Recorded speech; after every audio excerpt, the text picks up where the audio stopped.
white officer stops a black judge at the courthouse. But what happens next is unbelievable. Leah Marshall was running late again. As she pulled up in front of the New Orleans courthouse, she glanced at the clock on the dashboard of her sedan. 10 minutes until the trial started. Her heart pounded a little faster. This was the day she had been dreading, yet had prepared for meticulously. Today was the opening day of a high-profile case that could change the way racial profiling was handled in Louisiana forever. Stepping out of her car, Leah took a deep breath, squaring her shoulders. As an accomplished black judge, she had navigated her fair share of adversity in the legal world. But the weight of this particular case hit different. It wasn't just a case to her, it was personal. The defendant, a young black man named Kevin Daniels, had been arrested in his own neighborhood without cause. The officer who had detained him claimed he fit the description of someone involved in suspicious activity. Sounded familiar. Too familiar. Leah strode across the parking lot, her heels clicking rhythmically on the pavement. My promises don't matter. Instead of using the grand entrance, she opted for a side door today. The main steps of the courthouse were swarmed with reporters, their cameras poised and ready for the story of the day. She didn't have time for the media frenzy. As she approached the side door, she noticed a young white police officer standing guard. His stance was rigid, and his eyes followed her closely as she came nearer. Leah reached for the ID badge hanging from her neck, her usual routine before entering the building. But before she could even present it, the officer blocked her path. "Ma'am, I need to see some identification," he said, his tone sharp. Leah raised her eyebrows, taken aback. Leah asked to clarify with Williams, who was pointing to the empty suitcase. "I'm Judge Marshall," she said, lifting the badge higher for him to see. "I'm presiding over the Daniels case this morning." The officer didn't even glance at the badge. His eyes, cold and calculating, scanned her up and down. Leah felt the familiar burn of anger rise in her chest, but kept her face calm. "There's been an incident nearby, and you match the description of someone involved. I'm going to need you to answer a few questions," he continued, his voice laced with suspicion. Leah stared at him for a long moment, trying to process what was happening. The irony was suffocating. Here she was, about to oversee a trial about racial profiling, and she was being racially profiled at the courthouse doors. "Officer," she said, her voice steady, though she could feel her pulse quickening. "I don't have time for this. The trial starts in less than 10 minutes, and I need to get inside." His hand hovered over his belt, close to the handcuffs clipped to his waist. "I don't care who you say you are, ma'am," he snapped, stepping closer. "You're going to need to come with me." Leah's breath hitched. This was escalating, fast. She could see the look in his eyes, the kind of look she'd seen too many times growing up in the South, a mix of suspicion and contempt. It wasn't about her being a judge, it was about her being black. Before she could say anything else, another voice cut through the tension. "What's going on here?" The older officer shot a glance at the younger one. "Stand down," he ordered, his voice firm. The younger officer, still fuming, took a reluctant step back. "She matches the description," he muttered, more to himself than anyone else. "That's the judge," the older officer snapped. "Do you want to lose your job?" The younger officer mumbled something under his breath, finally backing off completely. Leah forced herself to take a deep breath. She had to stay calm. Losing her temper now would only play into the hands of someone like this. "Are you all right, ma'am?" the older officer asked, his voice softening. Without another word, she turned and walked into the courthouse, her heart still racing. Inside, the familiar sterile halls welcomed her with the comfort of routine. But as she walked, the scene from outside replayed in her head on a loop. A second later, Alicia turned to face him, her eyes wide with fear and horror. She had dealt with racism her entire life, but for it to happen like this, on the day of this trial? It was almost too much. The courtroom quieted as Leah banged her gavel, calling the room to order. The trial began smoothly enough, with opening statements from both sides. But Leah's mind kept drifting back to the officer outside. His sneering face, the way he had judged her in an instant, it felt too close to the case she was now presiding over. Then came the first witness, Kevin Daniels himself. Leah leaned forward slightly as he took the stand. His testimony was raw and painful. He described being stopped by the police for simply walking in his own neighborhood. If anyone complained, he would scold them in Hollywood for being angry, before lashing out at his employers. He hadn't done anything wrong, hadn't even been acting suspiciously, yet he was treated like a criminal, handcuffed and humiliated in front of his neighbors. Leah could feel the weight of his words as he spoke. She had heard stories like this before, countless times, but today it hit differently. It wasn't just about Kevin Daniels. It was about the countless others like him. And it was about her. Halfway through the testimony, the door at the back of the courtroom creaked open. And Leah's heart sank. The young officer from earlier, the one who had stopped her, walked into the room. He made his way to the witness stand, his face pale and tense. Leah's eyes followed him, every nerve in her body on edge. She watched as the officer laid the strip of gold braid on the brown couch, looking at everyone and then himself. The prosecutor stood, addressing the court. "We would like to call Officer Bill Wilkins to the stand." Bill Wilkins. Leah hadn't even caught his name before. She watched as he took the stand, his movements stiff and awkward. She had to remind herself to remain impartial, to stay professional. But it was hard. This was the same man who had looked at her not as a judge, but as a suspect. Wilkins shifted in his seat, clearly uncomfortable. The prosecutor began questioning him, asking him to describe his role in Kevin Daniels' arrest. "I was patrolling the neighborhood when I saw Daniels," Wilkins began, his voice lacking the confidence he had shown earlier. He looked out of place, like he didn't belong there." Leah's grip on her gavel tightened. Out of place, that phrase. She had heard it before, too many times. It was code for, "He was black, and I didn't think he should be there." The prosecutor pressed on, his tone sharp. "What exactly made Mr. Daniels look out of place, Officer Wilkins?" Bill fidgeted in his seat. He was acting nervous, looking around. It seemed like he was up to something. Leah felt the anger rising in her again. She had reviewed the case file. Daniels had been waiting for his rideshare. There was no crime, no suspicious behavior. He had simply been a black man in the wrong place at the wrong time, in the eyes of the police. The prosecutor wasn't letting up. Did you find anything on Mr. Daniels that suggested he had committed a crime?" Bill hesitated, his face flushing. "No," he admitted. "We didn't." The room was silent for a moment. Leah could feel the tension building, thick and palpable.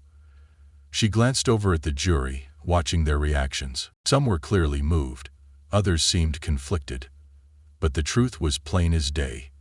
Kevin Daniels had been arrested for nothing more than being black. Bill's testimony continued, his story unraveling with every question the prosecutor asked. Small inconsistencies began to appear, his version of events falling apart. Leah watched him closely, noticing how his eyes kept flickering toward her, filled with discomfort. He knew who she was now, and he knew exactly what he had done. When the prosecutor finally finished, Bill looked like a shell of the man who had tried to detain her outside the courthouse. Leah felt no pity for him, but she did feel the weight of what was happening. This wasn't just about one case.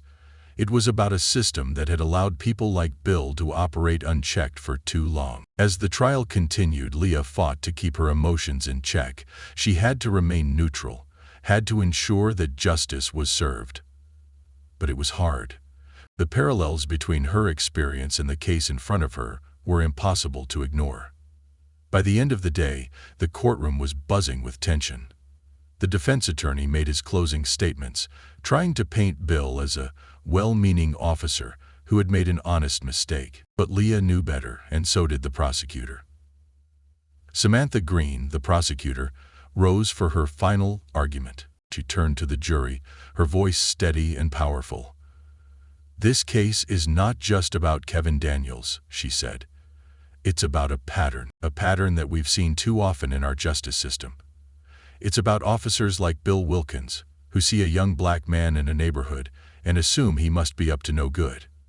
It's about how this assumption leads to wrongful arrests, to humiliation, to injustice. And it's time to say enough." The courtroom was silent as Samantha's words sank in. Leah could feel the shift in the room. The jury was listening. They understood. When the trial finally came to a close, Leah dismissed the courtroom for the day. Satisfaction was already showing. After a few weeks on the job, Costa let out her comforting but still worried breaths, but she remained seated for a moment longer. Her mind was racing.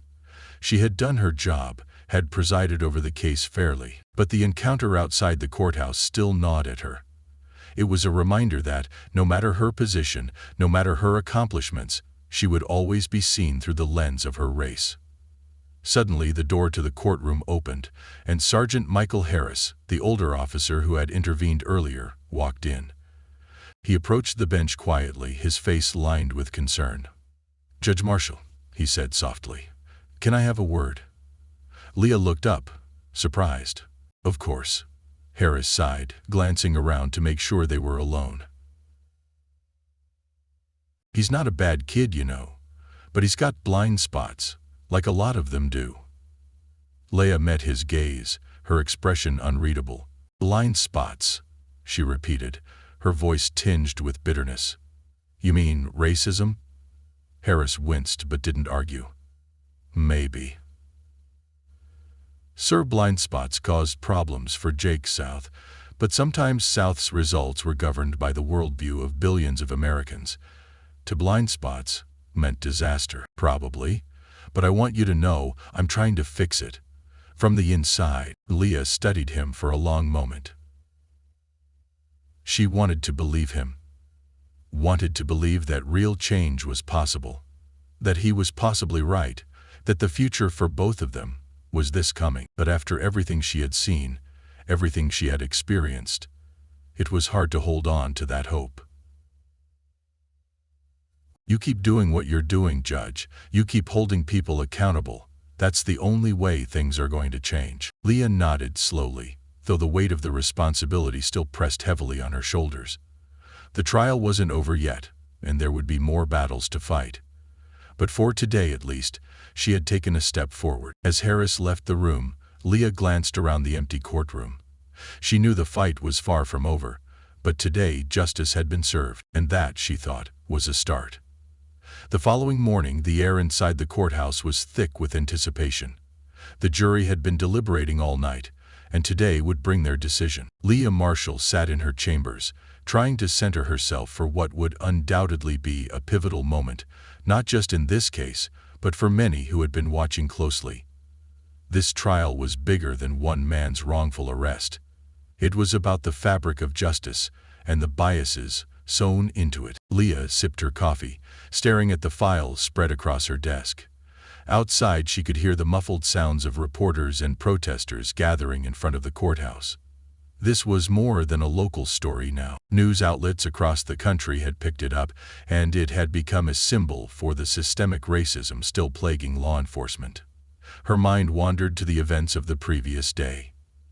Bill Wilkins, the officer who had profiled her, had sat in that courtroom, clearly shaken, realizing his testimony could tear apart the very system he was part of. For all the courtroom's weighty silence, Leah had heard the subtle cracks in his voice, seen the tension in his face. Bill wasn't an outlier. He was a product of a flawed institution, and Leah knew that this case was about more than just making an example of one officer. It was about pushing a conversation that America had been avoiding for too long. She had a duty to deliver justice in this one case, but the weight of responsibility she felt was crushing. This trial symbolized a broader issue. the need to reform a system that allowed bias and profiling to become standard practice. There was a knock on the door, snapping her back to reality. "Come in," Leah said, her voice steadier than she felt. Her clerk, Emily, entered, holding a folder. "The jury's ready," she said softly. Leah nodded, rising from her chair. She took a deep breath, smoothing her robe. "Let's do this." As she made her way to the courtroom, the sound of her footsteps echoed through the hallway. The courthouse felt different today. The judges and the attorneys didn't make eye contact. The tension wasn't just in the courtroom anymore. It was everywhere. Leah could feel it pressing in from all sides, an unspoken anxiety that everyone was carrying. Inside the courtroom, the atmosphere was stifling. Reporters filled the gallery, their pens poised, cameras ready. The families of both Kevin Daniels and Officer Wilkins were seated in the front rows, both groups tense and waiting. Leah took her place at the bench, glancing briefly at Kevin Daniels, who sat with his lawyer at the defense table. His face was somber, but there was a glint of hope in his eyes, a hope that justice would be served, that this trial might actually mean something. She shifted her gaze to Bill Wilkins. He looked far less sure of himself than the day before. Tomorrow morning, the jury would leave. His eyes darted nervously around the room, and for the first time since the trial began, he seemed small, like a man who had finally realized he couldn't outrun what he had done. Leah cleared her throat. "Please bring in the jury," she said, her voice echoing in the quiet room. He stared at her impassively, but reluctantly he followed her orders. "Enter the jury." The doors opened, and the 12 jurors filed in. Leah watched them carefully as they took their seats, trying to read their expressions. But their faces were unreadable, their eyes fixed straight ahead. The jury foreman, a middle-aged woman with dark hair pulled back into a tight bun, held a slip of paper in her hand, clutching it like a lifeline. Leah nodded toward her. "Has the jury reached a verdict?" The foreman stood, her hands shaking slightly as she unfolded the piece of paper. She said, "We have, Your Honor," she said, her voice trembling just enough to betray the gravity of the moment. "Please read the verdict," Leah instructed, her own heart pounding in her chest, though she kept her face composed. The foreman glanced down at the paper before looking up again, her voice firming. "In the case of Officer Bill Wilkins, we, the jury, find the defendant guilty of wrongful arrest and racial discrimination." A murmur rippled through the courtroom. Leah glanced at Kevin Daniels, who sat frozen, his face blank for a moment, before relief began to wash over him. His lawyer patted him on the back, and Kevin's eyes began to glisten, though he blinked away the tears. Leah then turned her gaze toward Bill Wilkins. He was staring straight ahead, his face pale, his hands clenched tightly together. The weight of the verdict had clearly hit him, and for a moment it seemed as if he might break. She banged her gavel once. "Court is adjourned." But as the room began to stir with reporters scrambling for the exits and people filing out, Bill suddenly stood. "Your Honor," he said, his voice cracking. Leah paused, looking down at him, and the courtroom quieted again, all eyes turning to the young officer. He was visibly shaking now, his face pale as he struggled to find the words. I need to say."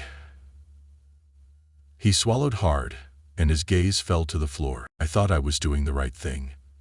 I thought I was protecting the community. But I was wrong." His voice wavered, thick with emotion. "I see now that I let my assumptions, my prejudices, cloud my judgment. And I'm sorry." The silence in the room was deafening. Leah felt her breath catch in her throat. It was an apology, yes, but it wasn't enough. It couldn't undo what had been done. She thought about all the times she had been in Kevin's shoes, stopped for nothing more than being black, and she knew this apology, though sincere, wouldn't erase those experiences. She met his eyes, her voice steady but firm. "Your apology is noted, Officer Wilkins, but the harm caused by your actions, by actions like yours, runs deep. It affects lives, families, and entire communities. Saying sorry doesn't fix that. Bill nodded, looking defeated. He didn't try to argue, didn't try to explain any further. He simply stood there, accepting the consequences of his actions. And for the first time, Leah saw a flicker of understanding in his eyes. The courtroom slowly began to empty, and Leah remained seated for a moment, watching as Kevin Daniels hugged his family, his face a mix of relief and exhaustion. Bill Wilkins stood quietly by the exit, waiting to be escorted out, the weight of his guilt heavy on his shoulders. Leah's mind was racing. She had done her job, upheld the law, and presided fairly over this case. But it wasn't enough. This trial was just one drop in a much larger ocean of injustice. In Chapter 1, I explained how the FBI had closed on 3 major cases with both justice and prosecutors, with excellent jurors. For every Kevin Daniels who received a semblance of justice, there were countless others whose stories would never be heard, whose cases would never make it to a courtroom. Suddenly, the door to the courtroom opened again, and Sergeant Michael Harris walked in. Leah looked up, surprised to see him. He approached her quietly, his face a mix of concern and something else, something like hope. "Judge Marshall?" he said softly. "Can I have a word?" Leah nodded, gesturing for him to sit. "Of course." Harris sat down, folding his hands in front of him. "I just wanted to say, thank you." Leah raised an eyebrow. "For what?" "For handling this case the way you did," Harris replied. "For holding us accountable. Our jobs?" Leah looked up at Lacey. "We need that. The system needs that." Leah let out a long breath, leaning back in her chair. "I appreciate that, Sergeant, but it doesn't feel like enough. This was just one case. There are so many more out there. So many people who don't get justice." Harris nodded, his expression thoughtful. "You're right, but that's why we have to keep pushing. It's not going to change overnight, but every step matters. Every case like this chips away at the bigger problem." Leah was silent for a moment, thinking about his words. She wanted to believe him, wanted to believe that change was possible, but after everything she had seen, it was hard to keep that hope alive. "What about Wilkins?" she asked quietly. "What happens to officers like him? Ones who've been taught to think a certain way?" Harris sighed. "I'm not going to lie, it's hard. There are a lot of guys like him, but there are also people like me, trying to change things from the inside, and I'll keep doing that as long as I can." Leah looked at him, seeing the determination. It was the same determination she felt, despite the setbacks, despite the frustrations. "You keep doing what you're doing, Judge," Harris said. "That's how we change this, piece by piece." Leah nodded slowly. "Piece by piece," she echoed. As Harris left the room, Leah sat back in her chair, staring at the empty courtroom. The fight wasn't over. It never would be. But today, they had taken one step forward. And that, she thought, was how change began. As the courtroom emptied, and the echoes of the verdict still lingered in the air, Leah Marshall remained seated at the bench. Her mind buzzed with the weight of what had just transpired, but it wasn't a victory she could savor. The trial was over, but its impact had just begun. For Leah, the fight for justice wasn't confined to this room. It stretched far beyond these walls, into communities still grappling with the same issues that brought Kevin Daniels here in the first place. Hector snickered. She stood up, gathering her files, when a voice interrupted her thoughts. It was Kevin Daniels, approaching her with his attorney. His face was calm now, though the tension from the last few days had clearly worn him down. "Judge Marshall," Kevin said, his voice low but steady. "I just wanted to say thank you." Leah looked at him, pausing for a moment before responding. "You don't need to thank me, Kevin. I was just doing my job." Kevin shook his head. No, it's more than that. This trial. Oh, life was a mess after our divorce. It wasn't just about me. It was about showing people what really happens out there, what we go through. You gave me a voice. Leah's chest tightened. She understood what he meant, and she nodded. I hope this is a step toward change, she said, her words carefully chosen. But it's just one case. We still have a long way to go. Kevin's eyes softened with understanding. I know, but it's a start, and for that, I'm grateful. Leah watched him leave, his attorney close behind, and she couldn't shake the feeling that there was so much more left to be done. One trial, one verdict wasn't enough to dismantle a system that had been built over centuries. But she knew Kevin was right. It was a start. The sergeant frowned as he read. She sighed and began to make her way to her chambers, her footsteps slow and deliberate.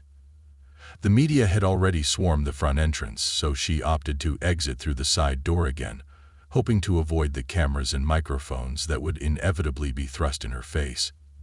But as soon as she pushed open the door, Leah found herself face to face with Officer Bill Wilkins. He was standing by the side of the building, leaning against the wall, his face drawn and pale.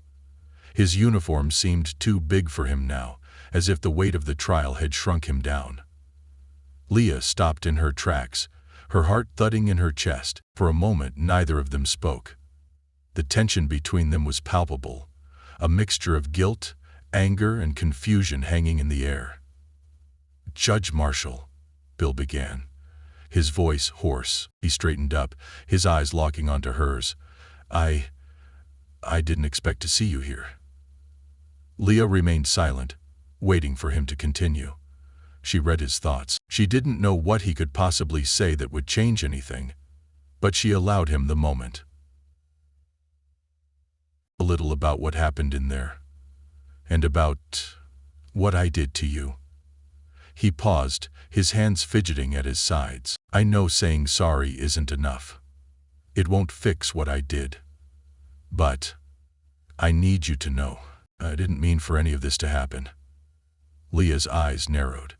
She had heard this before. Esser said that he had heard it, and he looked as if he believed it. She had heard variations of this apology countless times. You didn't mean for it to happen, she repeated, her voice cold. But it did happen, Officer Wilkins. The chief officer paused, dug his heels in. And it keeps happening. To people like Kevin, to people like me. So forgive me if I'm not moved by your remorse right now. Bill winced, but he didn't back down. I know I let my biases take over, and I'm trying to understand that now. But it's not as simple as just unlearning everything. Overnight, I've been taught to see things a certain way, and I didn't question it until now. Leah crossed her arms, her face still stern. And what changed now? The fact that you got caught? Or the fact that someone finally called you out on it? Leah was silent for a moment, thinking about his words. She wanted to believe him, wanted to believe that change was possible. But after everything she had seen, it was hard to keep that hope alive. What about Wilkins? She asked quietly. What happens to officers like him? Ones who've been taught to think a certain way? Harris sighed. I'm not gonna lie, it's hard. There are a lot of guys like him, but there are also people like me, trying to change things from the inside, and I'll keep doing that as long as I can. Leah looked at him, seeing the wariness in his eyes, but also the determination. It was the same determination she felt, despite the setbacks, despite the frustrations. You keep doing what you're doing, Judge, Harris said. That's how we change this, piece by piece. Leah nodded slowly.